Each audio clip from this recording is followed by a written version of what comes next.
Армысыздар менің тыңдармандарым, арнама қош келдіңіздер. Арнамның дамуына үлес қосып, лайк басып, пікір қалдыра кетіңіздер. Сіздердің әрбір пікірлеріңіз біз үшін өте маңызды. Әрбір басқан лайк пікірлеріңіз үшін алтын саусақтарыңыз аман болсын. Тілегім айтқым келеді. Ал енді бізде жаңа әңгіме. 90-шы жылдардың соңғы кезеңі. Тәуелсіз елдің алғашқы қадамдары. Ел әлі есеңгіреп, халық бейтаныс нарық заңына бейімделе алмай жатқан кез. Көп адам амалсыздан саудаға шығып, кеше ғана аласаптар деп сөккен халық. Енді сол кәсіпке еріксіз көп адамдар бет бұрды. Бірі көтерілді, бірі сүрінді. Сауданың шетін көрген менде сізге болған оқиғаны әңгімелеп берейін. Мен ол кезде небәрі 20 жаста едім. Мектеп бітірген бойдан оқуға түспесем де, ештен кеш жақсы деп, Қостанайдан Алматыға оқуға түсем деп, ата-анамнан рұқсат алып келген болатымын.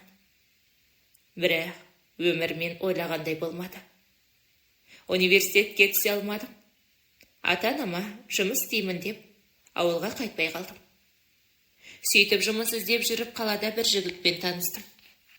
Танысқан сәттен бастап екеуміз бір-бірімізді бұрыннан білетіндей тез тіл табысып кеттік.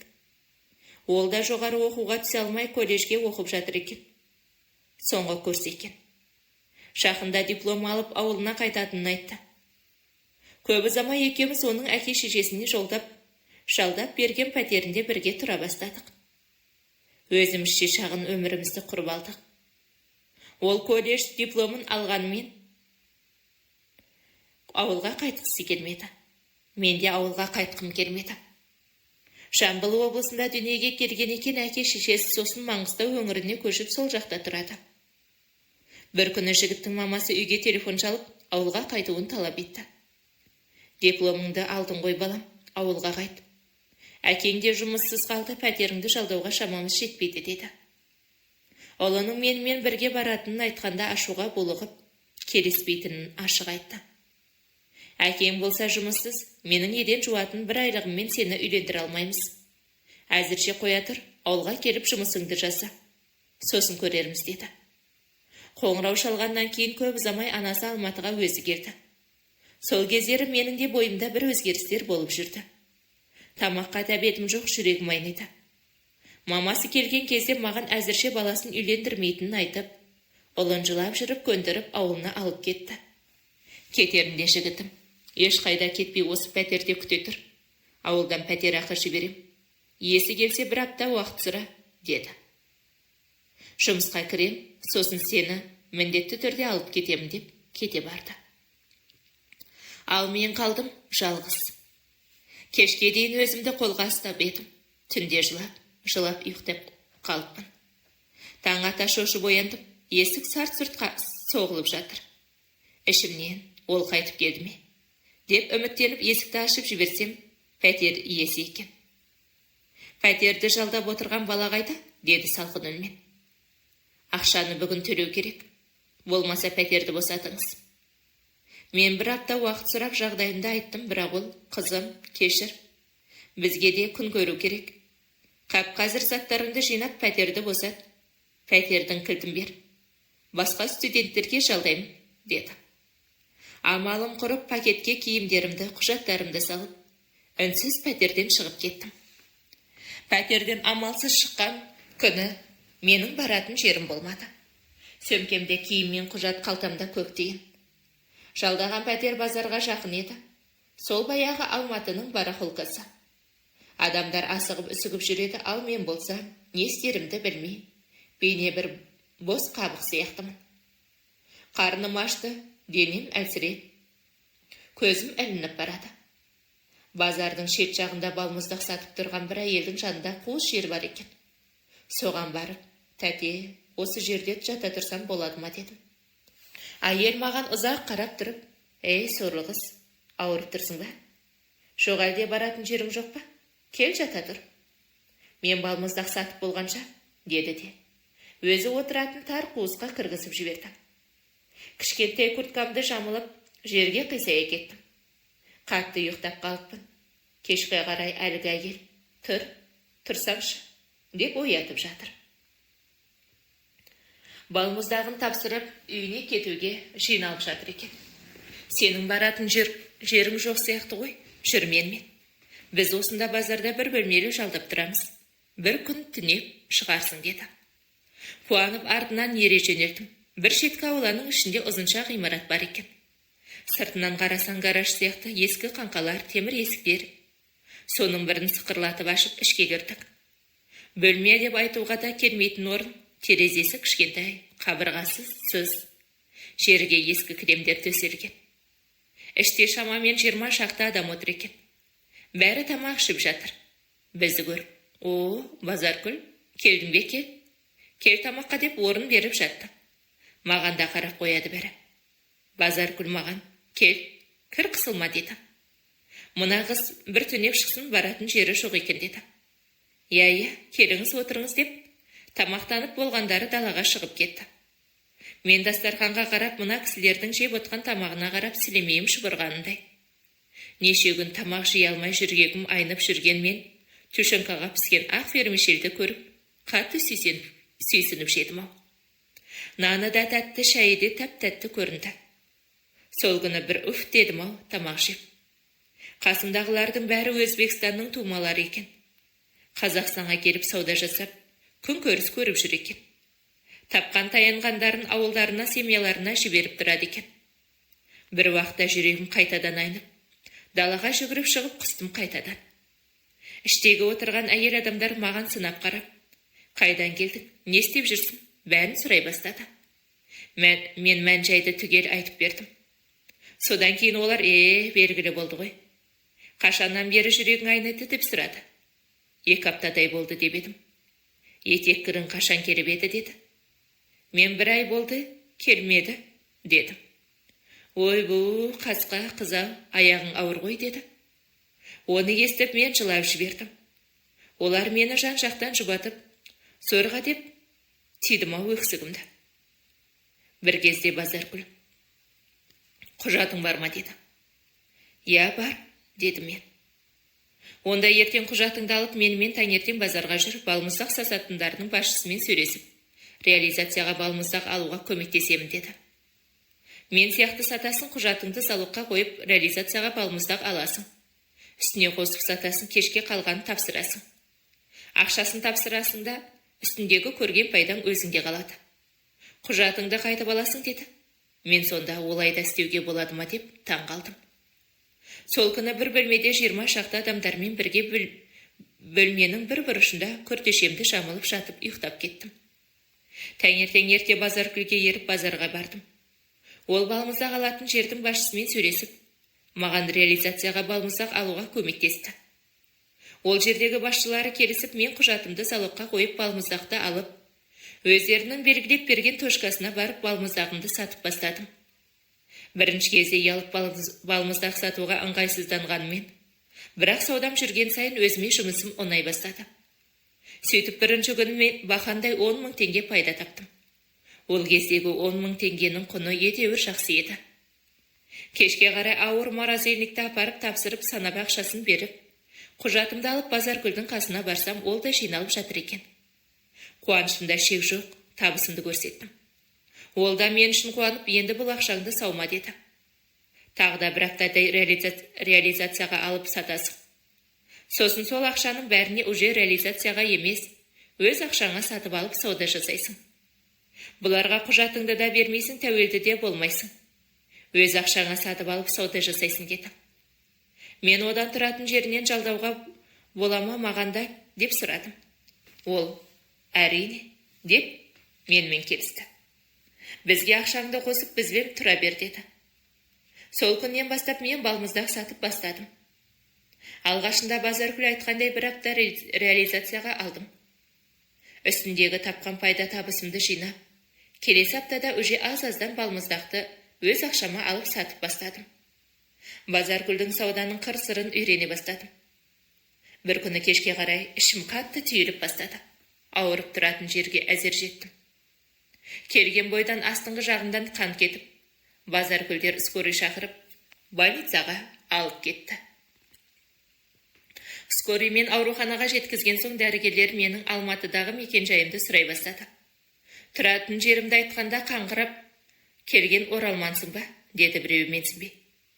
Гинекология бөліміне алып келіп, ішімді тазалап болған соң, боссың, деді салқын ғана. Сол сәтте еңіреп жылап жібердім. Не болды енді жылап? Кезінде ойлануын керек еді.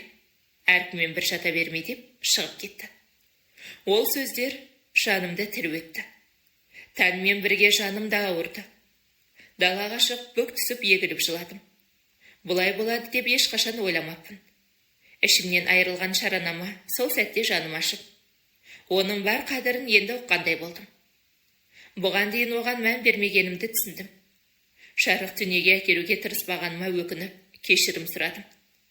Көз жасымды тие алмай зорға дегенде тұратын жеріме жеттім. Қуарып, құрсүлдер болып келген мені көрген көршілерім шошып кетті. Бірі төсекке жатқызды, бірі сорпа қайнатып беріп, асты үстіме түсті. Бірі әпкемдей, бірі анамдай, бірі бауырымдай болып кеткені қандай мейірімді жандар еді. Сол күні тәбетімде болмады. 2 күн орнынан тұрмай жатыппын, бір апта бойы ешкіммен сөйлеспей күйзелісте болдым. Бірнеше күн өткен соң Базаркүл қасыма келіп, осылай жата бересің бе, көтер басыңды. Өмірің осымен бітті деп ойлайсың ба? Кімнің басында жоқ дейсің қайғы? Қасында жүргендердің бәрі жетіскеннен келген жоқ бұл жаққа. Бәрінің де өз проблемалары бар. Сен әлі жассың, өмірің алда. Өмір сенікі. Оны сенен басқа ешкім сүрмейді. Ертең көрмейтін болайын жатқадыңды деп ұрысты. Сол сөздер жүрегіме жетті. Ертесіне таңертең ерте тұрып базарға барып, балмұздағымды алып қайтадан саудама кірістім. Өткенде есіме түсіргім келмей бар уақытымды жұмысқа арнап таңнан кешке дейін тыным таппай балмұздақ сатып, біраз ақша жинай бастадым. Жинаған ақшамды әке-шешеме көмек болсын деп үнемі салып тұрдым. Базаркөлден сауданың қыр-сырын үйреніп саудагер бола шығыптым. Бір күні саудадан түскен табысымды санап отырғанда жанымдағы өзбек аға келіп, тағы да әке-шешеңе жіберейін деп жатырсың ба? Деді. Иә, дедім таңырқай қарап. Есіңде болсын, артық ақшаны 2 есе көбейте біл. Ақша көбейген сайын өзі-ақ саған келгіш болады. Ақшаны дұрыс жұмсай біл, жаңа куртка алыпсың ғой, деді жымия. Иә, соңғы мода ғой. Кожаный, жаңадан шыққан дедім мен. Міне, мәселе осы курткада. Осы куртканың өзінен бизнес жасауға болады. Осы көтерме бағамен алып, ауылға Қостанайға барып, 2 есе бағамен сат. Қашанғы балмұздақ сатып жүре бересің. Енді жоғары сатыға көтерілуің керек. Саудаласуды ұмытпа, бағасын төмен түсір. Деді де, темекісін аузына қыстырып, әрі қарай кетіп қалды. Мен ойланып қалдым, ертеңіне кожаный куртка сататын сатушыға барып, саудаласып бағасын түсіртіп, бірден 15 куртка сатып алдым. Қостанайға билет алып, пойызға отырып, ауылға қарай тартып кеттім. Ауылға келіп, курткаларды 2 есе бағасына сатып, Алматыға қайтып келіп, қайта айылдым. Сөйтіп, Қостанай мен Алматының ортасында жүріп, сауда жасап, біраз қаржы жинап алдым. Алматыдан Барахолкаға жақын жерден 2 бөлмелі пәтер сатып алдым. Базарға Базаркүлге бардым. Сол баяғы жерде балмұздақ сатып тұр екен. Мені көріп қатты қуанып, екеуміз құшақтасып көрістік.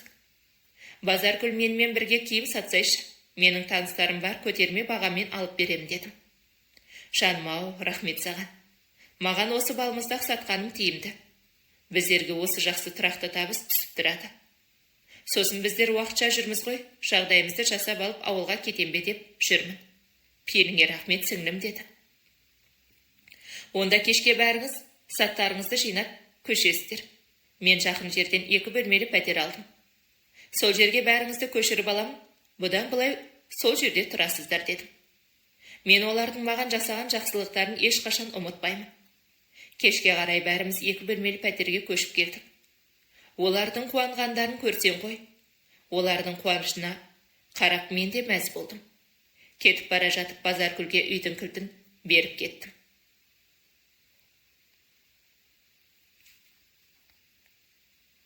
Алматыдан Қостанайға келіп, пойыздан ала сумкаларымды түсіріп, қасыма бір таксист жігіт келіп, такси керек бе деді. Мен, иә керек, дедім. Ол сумкаларымды көтерісіп машинаға салып, көмектесіп машинаға отырып, ауыл жаққа бет алдық. Жол жөнекей келе жатырып таныстық, оның аты Самат екен. Ауылға келген соң сөмкелерімді көтерісіп, үйге кіргізіп кетіп бара жатқанда ақшасын берсем алмады. Келесі жол кетіп бара жатқаныңызда алармын деп шымиып кетіп қалды. Сол күннен кейін Самат мені вокзалға апарып шығарып салып, Алматыда күтіп алып жүрді. Бір күні Самат маған өзінің сезімін білдіріп, екеуміз кездесе бастадық. Сонымен екеуміз сөзіміз жарасып қосылатын болдық. Үйге барған сайын шешем, қызым, ер адам құсап, қашанғы жүресің? Біреудің етегінен ұста, тұрмыс құр. Жас кезіңнің қалай өткенін білмей қаласың. Сенің тұрмыс құрып балалы шағалы болғаныңда әкең екеуміз көргіміз келеді деп, құлағымның құрыш етін жейтін үйге барған сайын. Сол сөздердің әсеріме Саматқа күйеуге шығуға қарсы болмадым. Сөйтіп 2000 жылдары көктемде Саматқа күйеуге шықтым. Самат маған сразу сауда жасауға қарсы болды. 4 жыл сауда жасап, екі ортада қатты қажыдым ба, әлде күйеуге шыққан соң күйеуіме сендім бе? Алматыға саудаға бармай кәдімгі отбасы құрып көрейін деп, ел қатарлы өмір сүре бастадым. Самат баяғыдай такси болып, таң менен кетеді, кешке бір келеді. Сөйтіп жүріп менің аяғым ауыр болды. Сондағы қуанышымда шек болмады, баяғы қателігімді жібермей, өзімді күтіп, ішімдегі нәрестемді асыға күттім. Соңғы кездері Самат үйге тым кеш келіп жүрді. Тіпті келмей қалатын күндері де болды. Бір күні мен төркініме 1-2 күн қонуға барып келетін болдым. Самат мені апара алмайтынын айтып, автобуспен бара бер деп айтты. Түс қайта асықпай шығып, автобусқа мініп кетіп бара жатып, автобус бұзылып қалып, жөндеуден өткенше бірталай уақыт өтіп кетті. Содан әрі қарай бармайтынын айтып, қайтып келе жатқан автобусқа мініп кері қайттық. Сөйтіп жүргенде кеш болды, үйдің алдында Саматтың машинасы тұр екен. Жолдан шаршап үйге кіріп келсем, есік алдында әйел адамның аяқ киімі тұр. Әрі қарай жатын бөлменің есігін ашып қалсам, Саматпен бір әйел жалаңаш құшақтасып жатыр екен. Мені көрген Самат шошып кетіп атып тұрды. Менің төбемнен біреу мұздай суықты құйып жібергендей болды. Ешқандай үндеместен үйден қайтадан шығып кеттім. Бар ойым ашуымды басу, себебі балама зиян болмасын деп. Екінші рет ішімдегі нәрестемнен айырылып қалғым келмеді. Ашуымды тежеп сабырлы болуға тырыстым. Самат артымнан жүгіріп шықты. Мен қайрылмастан көршінің үйіне барып, сол үйге түнеп шықтым да таңертең төркініме бір жолата кетіп қалдым. Әке шешем ештеңе демеді. Барлық жағдайды естіген соң, қайтеміз енді. Маңдайыңа жазғаны сол шығар. Бізге сенің амандығың керек, қызым. Нәрестеңмен өзіңді күт деп демеу берді. Сөйтіп мен күйеуіме қайтып бармадым. Ол да кешірім сұрап келмеді. Ауылдан бір магазинде арендаға алып, азық-түлік сата бастадым. Саудам жақсы жүріп кетті, аяғым ауыр болса да күнде жұмысыма келіп саудамды жасап жүрдім. 2001 жылы ұл баланы дүниеге келдім. Аналық махаббатымда шек болмады. Ата-анам баламды бағысып көп демеу болды. Сөйтіп жүргенде балам 5 жасқа толды. Мен ол кезде магазинде сатып алған болатынмын. Ішін кеңейтіп, үлкен магазин аштым. Бір күні магазинге бір таныс адам келді, мені танып қалып қасыма келді. Қалайсың, сен мені таныдың ба деді. Мен ғой, Таңаттың досымын ғой, ұмытып қалдың ба деді. Сол кезде есіме түсті баяғы ең бірінші жігітімнің дос баласы. Қалайсың, Жомарт? Мұнда қайдан жүрсің дедім. Ол осында туыстары тұратынын, соларға қыдырып келгенін айтты. Таңаттың қайда екенін білесің бе деді. Жоқ, мен Таңатты көрмегелі қай заман дедім. Ол түрмеде, деді. Естіген кезде менің қолым қалтырап кетті. Таныстары ішімдік ішіп отырып, абайсызда бір орыс қызды 3-ші этаждан ұшырып жіберіпті. Бірақ оған Таңаттың қатысы жоқ. Қастарында болған соң групповойға ілініп, 10 жылға сотталып кетті. Отырғанына 4 жылдай болды, деді. Мен одан Таңаттың қай зонада екенін анықтап, адресін сұрап біліп алдым. Таңаттың зонадағы адресі Ақтау қаласында болып шықты. Адрес жазылған парақшаға қарап, баяғы Алматыдағы жас өмірімнің бәрі қайта есіме түсіп, неше жыл уақыт сырғып өте шыққанын ойлап біраз отырып қалдым. Үйге келсем де ойымнан сол кездер кетпей қойды. Содан мен Ақтауға кетуге бел будым. Анам маған қайда жүрсең де аман жүр. Бірақ баламен қиын болады.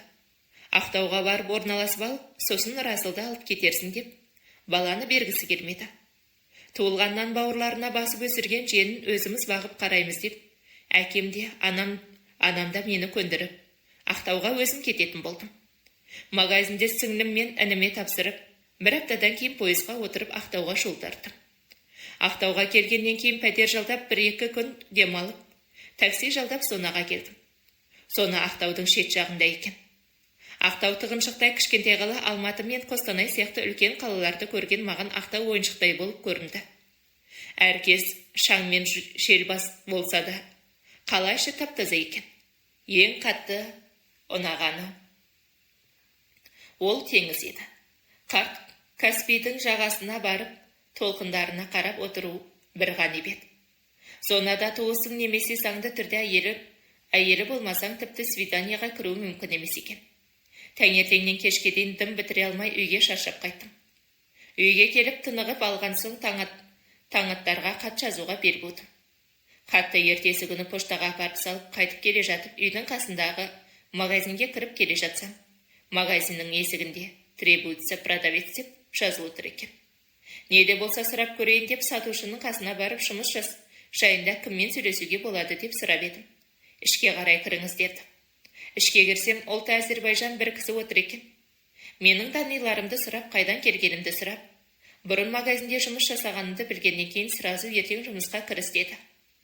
2 апта өткеннен кейін таңаттардан хат келді. Хатты ашып оқып, таңаттардың сол кездегі мені іздеп, Алматыға барғанын, бір емес 3 рет іздеп барып таба алмай кеткенін, әлі де мені ұмытпағанын, мені тапқанына қатты қуанышты екенін жазыпты. Хаттың соңында Свиданкаға кіру үшін жақсы таныспен ақша керек деп жазыпты. Екеуміз осылай бір-бірімізге хат жазып жүрдік. Бір-бірімізбен қайта қауышқандай қуандық. Содан мен магазинде 6 ай жұмыс жасадым. Магазиннің иесі өте қарапайым жақсы кісі болып шықты. Аты Зельмар. Оған біз дяда Зельмар дейміз. Ол менің жұмысты жақсы атқара алатынын, сауданың қыр-сырын білетінін байқап, 3 ай өткен соң мені администратор қылып тағайындады. Бір күні Зельмар ағай не үшін Ақтауға келгенімді сұрады. Өзімнің Қостанайда үлкен магазинім бар дейсің, Ақтаудан неғып жүрсің деп сұрады. Мен оған барлық жағдайымды айтып шықтым. Сонаға Свиданкаға кіруге жақсы таныс керек екен, дедім ең соңында. Ол маған қарап тұрып, баяғыдан айтсаң қайтеді, Сонаның бастығын жақсы танимын деді. Менің сол кездегі қуанғанымдай. Сонымен Зельмар ағай Сонаның бастығымен сөйлесетін болды. Бір күні шақырып алып, қызым, келесі апта сәрсенбі күні күліңді алып, Свиданкаға кіретін болды. Қанша төлеу керек екенін сосын айтам, ақшасын мен арқылы беріп жібересің деп, маған Сонаға кіретін қағазын берді. Мен сол кездегі қуанғаннан Зельмар ағайды құшақтап алдым. Келесі сәрсенбіге дейін 5 күн бар. Сол 5 күн маған 5 айдай көрінді. Сөйтіп сәрсенбіде келіп жетті. Таңертең ерте тұрып сәрсенбінің сәтімен деп, Сонаға қарай таксимен жолға шықтым. Сона Ақтаудан жарты сағаттық жерде таксиге ақшамды төлеп Сонаның қақпасының алдына келдім. Күзетке қолымдағы Зельмар берген қағаздарымды көрсеттім. Күзетші, күте тұрыңыз деді. Бір кезде күзетші келіп, кіріңіз деп, қайтадан кетіп қалды. Сосын қайтып келіп, сізге тек қана жарты сағат уақыт беріледі деді. Таңаттарды неше жыл көрмеген менің жүрегім дүркілдем аузыма тығылды. Күзетші оны алып келді. Менің көз алдында қалып қойған баяғы жас жігіт Таңатар емес. Егде тартып есейген, самайына сәл ақ кірген, денесі іріленген, көзінде өткірлік мінез қалыптасқандай. Бір-бірімізге біраз қарап тұрып қалдық. Шатырғап қалғандаймыз. Сәлем, қалайсың деді. Екеуміз отырып біраз әңгімелестік. Ол өзінің мені іздеп Алматыға 3 рет барғанын, таба алмай кеткенін және жазықсыз түрмеге түскенін баяндап берді. Алматыда ауылына қайтып келген соң мамандығы бойынша жұмыс таба алмай, кішігірім мекемеге жүргізуші болып кірген екен. Содан бір күні туыстары 3 жігіт болып Таңатарға бір пәтерде отырғанының және көлігімен алып кетуін өтінді. Таңатар адрес бойынша пәтерге барса, таныстары ішіп алған. Музыканы қатты қойған, сағат уже түнгі 11-ден кеткен мезгіл. Оларды қасында күтіп отырғанда музыканың даусына шыдамай көрші орыс қыз келіп милиция шақырам деп айқай шығарады. Оның артынан Әкесі келеді, содан кейін айқайшу басталып кетеді де, қасындағы бір жігіт қызды итеріп, галерейный домның 3-ші этажының балконына ұшырып жібереді. Сол жерде скорый милиция шақырып, абыр-дабыр бұлардың бәрін қолдарын қайырып алып кетеді. Қыз аман қалған екен, бірақ омыртқасына зақым келіп, өмір бақи инвалидный коляскеге тәуелді болған екен. Бұлардың бәріне үкім шығарып, Таңатарда 10 жылға сотталады. Мен сені Алматыға барып таба алмадым. Әттең, сенімен бірге болғанда ғой деп, өкінішін білдірді. Мен одан аяғым ауыр болғанын айтып, нәрестені өмірге әкеле алмағанымды естігенде Таңатар шалт қарап, неге сол кезде айтпадың деді. Біз ол кезде жаспыз ғой, Таңат. Мен де жастықпен аяғым ауыр екенін де білген жоқпын. Аяғым ауыр екенін сен кеткен соң ғана білдім. Бірақ өкінішке орай сақтап қала алмадым баламызды, деп айттым. Сол кезде Таңат мені қатты құшақтап алды да, кешір мені деді. Менің көзіме еріксіз жас келді, уақытыңыз бітті деді. Күзетші келіп, оны алып кетті. Мен таксиге отырып үйге қайттым, көңілім бір түрлі құлазып, көңіл күйім болмады. Қалайда Таңатарды амнистияға іліндіру керек. Ертең Селмар ағамен сөйлесемін деп шештім. Ертесіне жұмысқа келсем, бұрынғы сатушығыз жұмыстан шығып, орнына басқа Ирина деген орыс келіншек келіпті. Екеуміз тез тіл табысып кеттік. Қазақшаға суда екен. Мен Селмар ағаның келуін күттім, түске таман ол да жұмысқа келді. Қалай қызым, кездесе алдың ба деді. Мен алғысымды айтып келіскендей сұраған сомасын Селмар ағаға бердім. Ол кездесуге рұқсат қағазын берген үшін зонаның бастығына беру керек. Амнистияға ілінуге досыңызбен сөйлесе аласыз ба? Сұраған сомасын жинап берем дедім. Селмар аға маған қарап отырды да, білмеймін қызым, сөйлесіп көрейін деді. Менің жаным енді тыныштық таппады, жатсам тұрсам қалайда Таңатты шығарып алу деген ой. Содан мен баяғы Алматыдан сатып алған пәтерімді сатамын деп шештім. 2 күннен кейін Селмар ағаға Алматыға кететінімді түсіндіріп айттым. Орныма Ирина жұмыс жасап беретін болды. Сонымен Алматыға қарай баратын болдым. Пойыздан түсіп таксимен пәтеріме келдім. Кілтімнен есікті ашып ішке кірсем, ешкім жоқ. Үйдің көптен ешкім тұрмағалы белгілі болып тұр, шаң басқан. Ас үйге кірсем, үстел үстіне Базаргүл хат жазып кетіпті. Амансың ба сіңлім, қал жағдайың қалай? Сен бір кездері келер деп хат жазып кетіп жатырмын. Біздер ауылға кететін болып шештік, балдарымды есейді. Үлкен балам үйленем деген соң, бір жолата кетуді ұйғардық. Саған көп рахмет жаным, бірде-бір мазаламадың. Біздер өзіміздің пәтерімізде арқайын тұрдық. Сені көре алмағаныма өкініштімін. Сен келсең хатты оқырсың деп жазып кеттім. Айтпақшы, мен телефон нөмірімді астына жазып қойдым. Осы нөмерге хабарлас. Қайда жүрсең де аман бол. Сәлемнен, Базаргүл деп. Хаттың астына телефон нөмірін жазып кетті. Ертесіне пәтерді сатуға қойдым. Бір аптадан кейін пәтерімді атыраулықтар студент балдарымызға аламыз деп сатып алып, пәтерімді сатқаннан кейін Қостанайға барып, әке-шешемнің батасын алып, баламды Ақтауға өзімен бірге алып кетуге бел будым. Баламды бауырыма басып Ақтауға қайтып келдім де, адвокатпен кездесіп Таңатарды ісін бастауға алғашқы жарнамды бердім. Ендігі бар мақсатым балам екеумізге пәтер сатып алу керек. Пәтер іздеп жүріп, төменгі шағын ауданнан Ресейге шұғыл көшіп бара жатқан орыс жанұясынан 2 бөлмелі пәтерін сатып алдым. Өз үйім ақ, боз үйім деп орналасып жатқанда кешке қарай қасымдағы бірге жұмыс жасайтын Ирина мен жолдасы Аслан екеуі құттықтап келді. Иринаның жолдасы ұлты лезгин, мінезі ашық, өте ақ көңіл адам екен. Кешке отырып шай ішіп болып үйге қайтатындарын айтты. Біз жүрейік, деді Иринаның жолдасы. Ертең ерте жол жүруім керек, ауылдық жерден бір кісі келіп, менің газель машинамды жолдап, көкөністерін апарып беруге өтініш білдірген. Соған кетем деді. Ауылдық жердегі магазиндерге көкөніс жетіспейді екен. Алып кететін көлік іздеп, оны жалдап, алып кетуге оларға көп жұмыс деді. Содан қоштасып олар үйіне кетті. Балам екеуміз ұйықтайтын болып жаттық, бірақ ұйқым келмеді. Көз алдымдағы манағы Асланның айтқаны, ауылдық жерлерде көкөністер жеткізу. Ойлап мынадай шешімге келдім. Неге көтерме бағамен көкөністерді сатып алып, газелді жалдап көкөністерді ауылдық жерлерге сатпасқа? Осылай ойлап жатып ұйықтап кетіппін.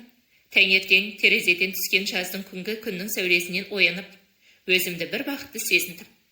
Пәтерім балам тек қана бір шаруа бар бітіретін. Ол таң атарды зонадан шығару. Баламды ертіп, жұмысқа магазинге келдім. Магазиннің иесі Зелмар ағай мені көріп қуанып кетті. Қызым, келдің бе?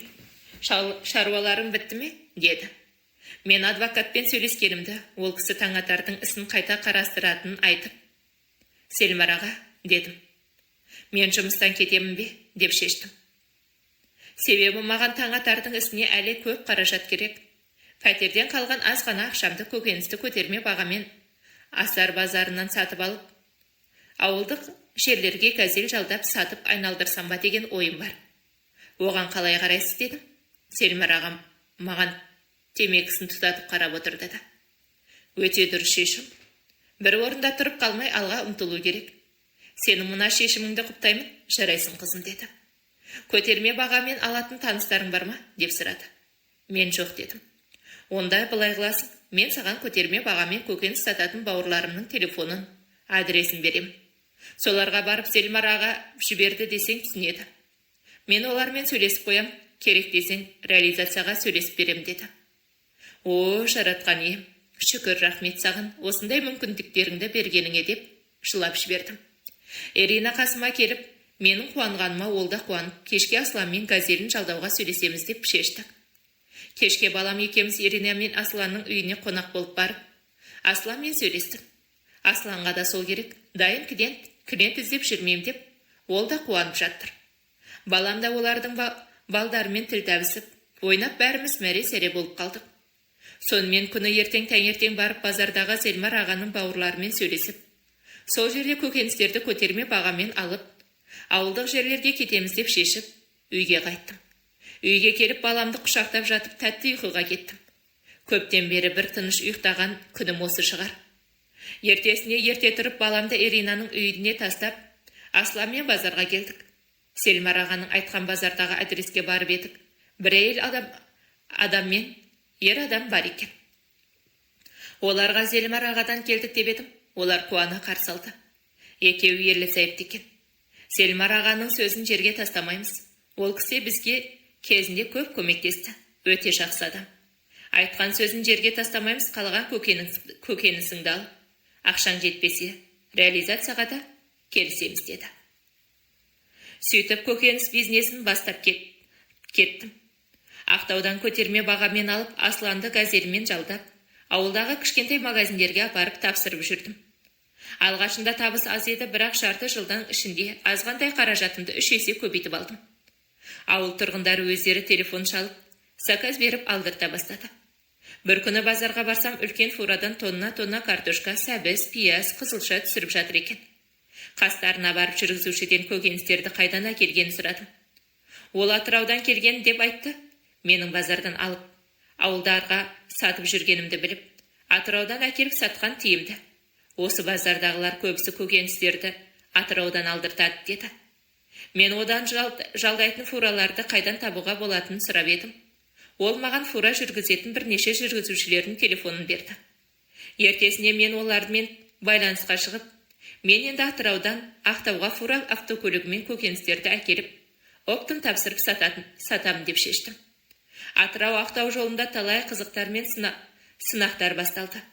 Алғашқы сапарым есінде, жол ұзақ, фура салқын. Көкөністер салмақты, бірақ жүрегімде үміт оты жанып, бәрі жақсы болатынына сендім. Жол бойы жүргізушімен әңгімелесіп, Атырау жақтағы базар жағдайын, қай жерден сапалы көкөніс арзанға түсетінін үйреніп алдым. Кейде жолға доңғалақ жарылып, кейде ауа райы қолайсыздық туғызып жатады. Бірақ мен шегінбедім. Ақтауға жеткен соң көкөністерді алдын ала хабарласқан көтерме сатып алушыларға жеткізіп, түскен табысымның есебін жасап отыратынмын.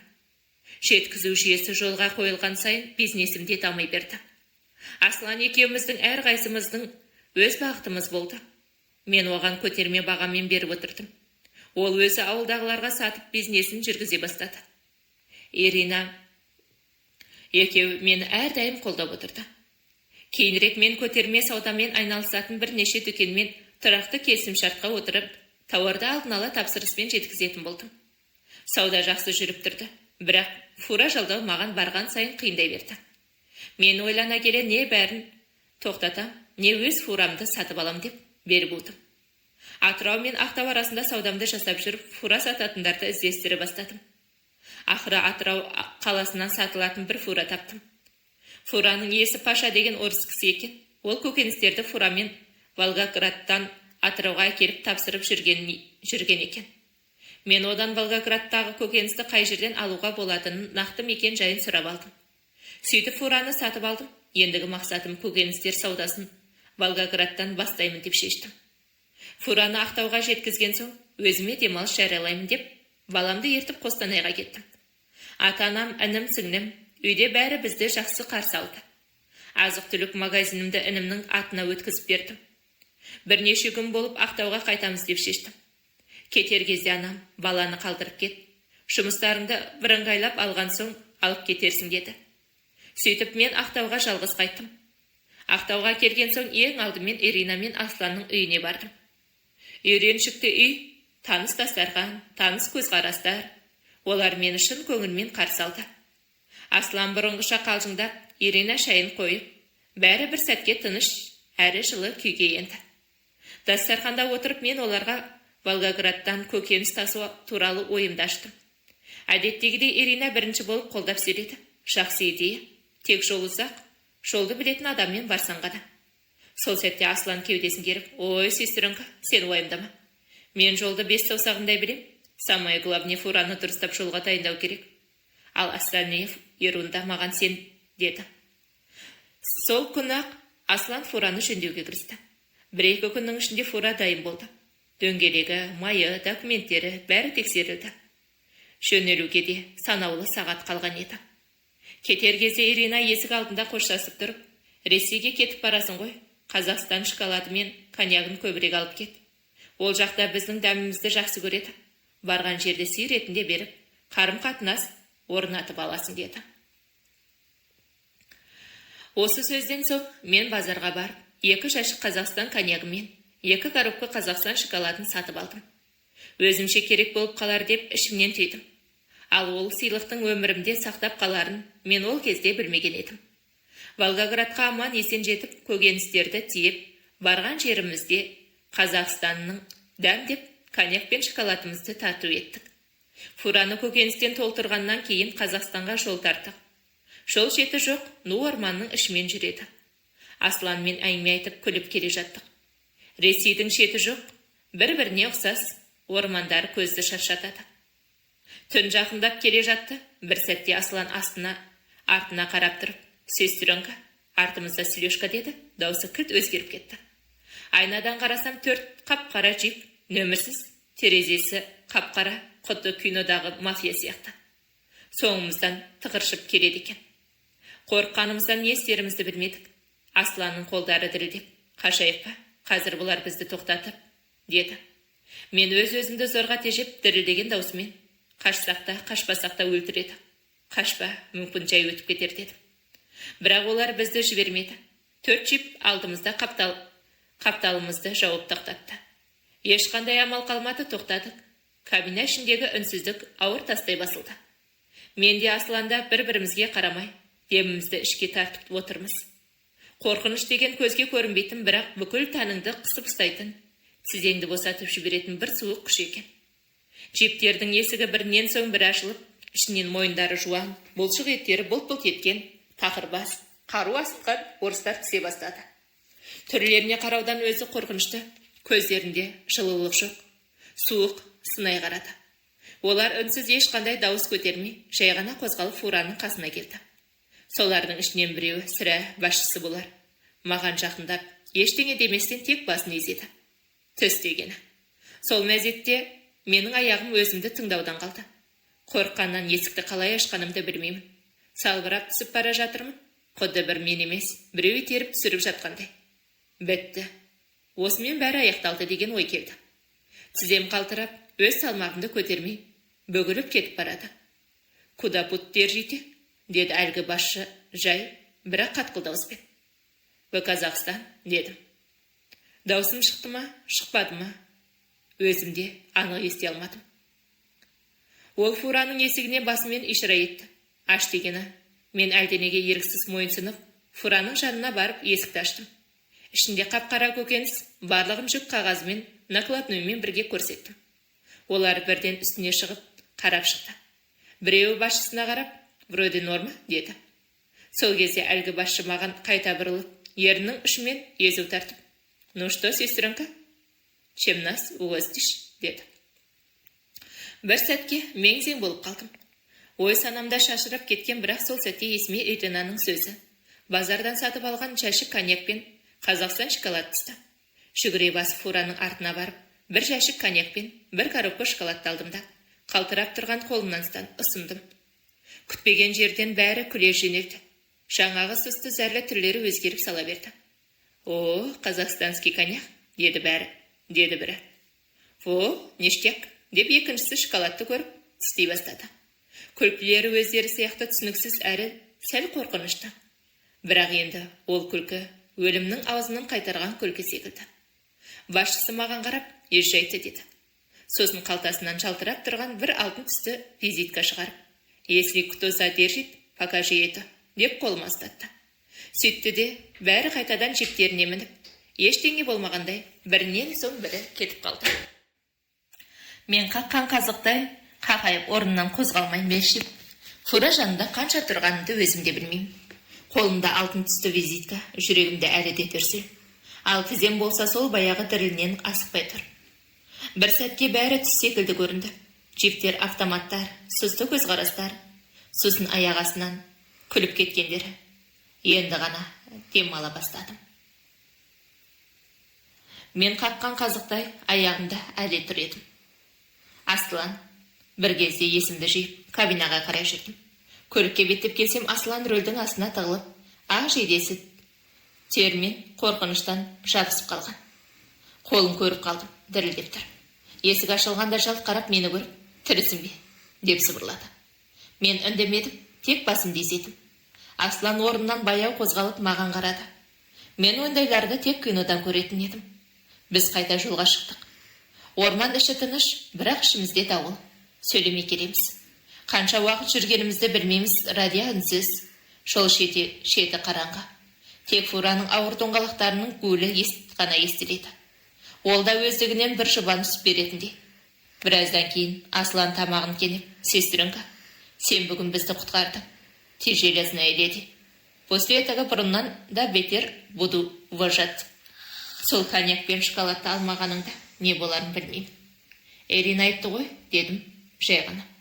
«Мен енді Иришканы өмір бойы сыйлап өтемін», деді. Ол күлді. Мен де еріксіз жымиып қойдым.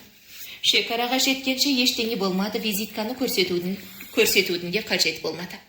Бірақ ол алтын қағаз қалтамда жүріп, маған мүлде басқа сенімділік сыйлап тұрғанда еді.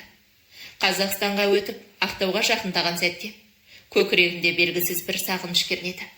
Жаным тынышталып келе жатты. Қалаға кіргеннен көшелердің жарығы, таныс ғимараттар, жағалау жақтан соққан самал, бәрі де жанды жылытты. Үйге келіп, есікті ашқанда Ирина есік алдында дастархан дайын, шай қойылған. «Жақсы келдіңдер ме?» деді жай ғана. Мен ештеңе демедім, шаршаған денем үстелге отырғытты да ғана қалап тұр еді. Бірақ ішімнен бір ғана ой кетпей қойды. Бұл жай көкөніс саудасы емес екен. Бұл өмір мен өлімнің, сабыр мен ақылдың, қорқыныш пен ерліктің арасы. Сол күні ұйықтай алмадым, Фура далада тұр. Жанымда өмір бойы ұмытылмас оқиға және өмірімдегі тағы да бір айқын шындық. Жол ешқашан тек жол емес, ол сынақ. Және сол сынақтан өткен адам мүлде басқа болып оралады. Енді Ресейге бармайтын болып шештік, онсыз да Аслан бір өлімнен қалдым, енді бармайым деді. Ертесіне көкөністің бәрін тапсырып жүріп, әрі қарай саудамды қалай дамытуды ойлап жүрдім. Енді тек көкөніс емес, жеміс-жидекті де қосып сатамын деп шештім. Апельсин, алма, банан, киви сияқты жеміс-жидектерді Ақтау порт арқылы алдыртуға болады деп Зельмар аға айтқан болатын. Келесі күні Зельмар ағамен хабарластым. Ол кісі порттағы форумнан жеміс-жидекті алып жүрген таныстарының нөмірін беріп, солармен хабарластым. Сонымен оның да жолдарын біліп, енді паром арқылы көкөніс, жеміс-жидек алып, көтерме бағамен базарларға, супермаркеттерге тапсыра бастадым. Саудам тағы да алға басты. Бір күні таң аттардың ісімен айналысып жүрген адвокат хабарласып, Істі қайтадан қарастырдық, условный беруге қарастырып жатыр. Үкімі жақын арада шығады, қалған соманы төлеу керек деп, төлейтін ақшаны айтты. Мен сұраған ақшасын қиналмай апарып бердім. Осындай күнге жеткізген жаратқан иеме алғысымды айтып, шүкір еттім.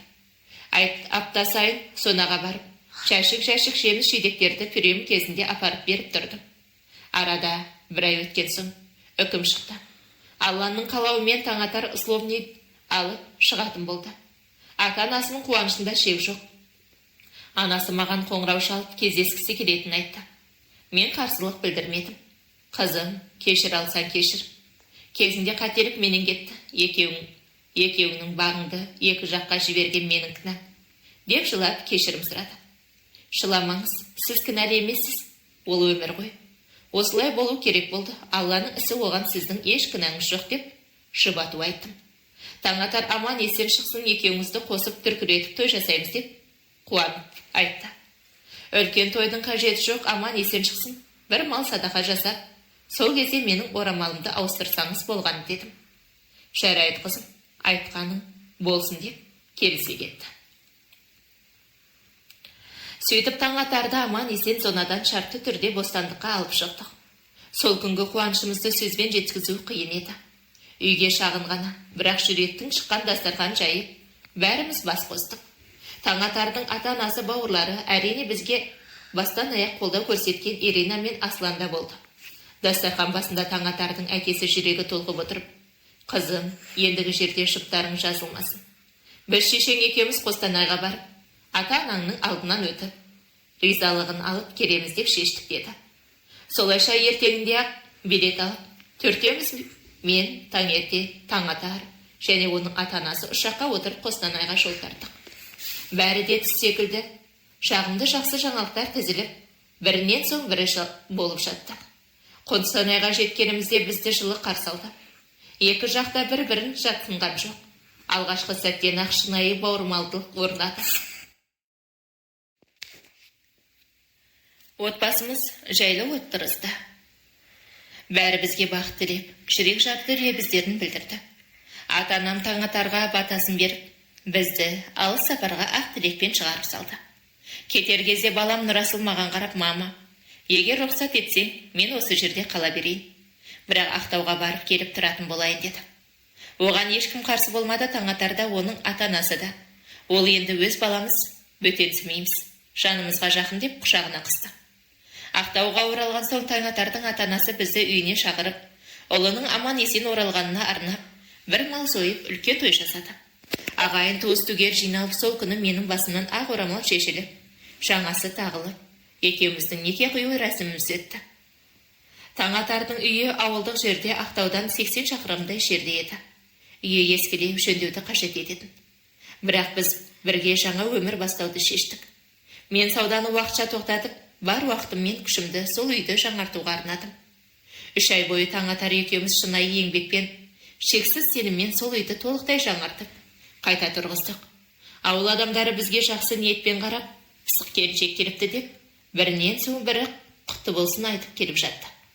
Күніне 1-2 қонақсыз өтпейтін болды. Уақыт өте келе мен бұл ауылда қалуға біржолата шешім қабылдадым. Таңатардың ата-анасы да алтын жүректі, мейірімді адамдар болып шықты. Жарты жылдан соң қайным үйреніп, оған той жасадық. Келін келген соң енем мен атам бізге батасын беріп, бөлек үй болуға рұқсатын берді. Сол кезде Таңатар екеуміз ауылдағы ескі ресторанның бір бұрышын жалға алып, кішігірім кафе ашқан болатынбыз.